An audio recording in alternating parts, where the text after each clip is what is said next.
கடைமடையான நாகை மாவட்டம் இறையான்குடி தடுப்பணைக்கு வந்தடைந்த காவிரி நீர் மலர் மற்றும் விதை நெல்கள் தூவி விவசாயிகள் பொதுமக்கள் மகிழ்ச்சியடைந்து வரவேற்பு தெரிவித்திருக்கிறார்கள். காவிரி நீரை மலர்கள் மற்றும் விதை நெல்கள் தூவி விவசாயிகள் வரவேற்றிருக்கிறார்கள். நாகையில் 1,75,000 ஏக்கர் பரப்பளவில் சம்பா சாகுபடி மேற்கொள்ளப்படும் என விவசாயிகள் மகிழ்ச்சி அடைகிறார்கள்.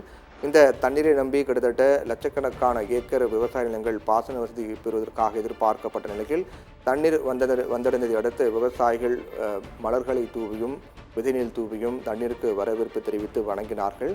கடைமடையான நாகை மாவட்டம் இறையான்குடி தடுப்பணைக்கு காவிரி நீர் வந்திருக்கிறது. இதை வரவேற்ற விவசாயிகள் இதையடுத்து இந்த நீரை வைத்து விவசாய பணிகள் மேற்கொள்ள ஏதுவாக இருக்கும் என்று தெரிவித்திருக்கிறார்கள். இறையான்குடி தடுப்பணைக்கு காவிரி நீர் வந்திருக்கின்றது.